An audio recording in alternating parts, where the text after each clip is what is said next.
Sí, y eso que el tiempo no acompaña. Estamos a 18 grados de temperatura. Para conseguir esta pista han usado 350.000 kilos de hielo traídos expresamente de Mercabarna. Una oportunidad para esquiadores impacientes y también para probar nuevos saltos y nuevas piruetas. Las estaciones de esquí prevén abrir temporada el Puente de la Purísima a principios de diciembre. La principal novedad aquí es que se podrá esquiar también de noche. Se acerca el momento de cambiar los deportes de verano por los de invierno.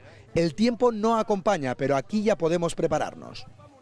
Puedes saltar y empezar la temporada antes que los demás clubes y esto también es interesante. Y también practicar todo tipo de saltos. He saltado y me he tocado el esquí con la mano.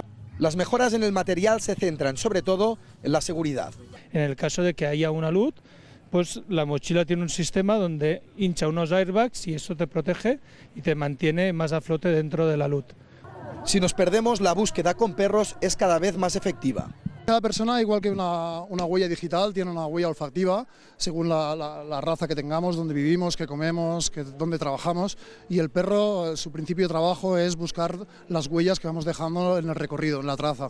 Las estaciones de esquí del Pirineo gerundense también presentan aquí su propuesta de temporada. Creemos que será una temporada buena, igual que el año pasado. Hay muchos puentes de Todos los Santos que estamos a temperaturas altas, pero esto no indica nada. A lo mejor dentro de una semanita bajan en picado las temperaturas, empezamos a fabricar nieve. Este año la estación de esquí La Masella se convertirá en la primera de España que permitirá esquiar de noche.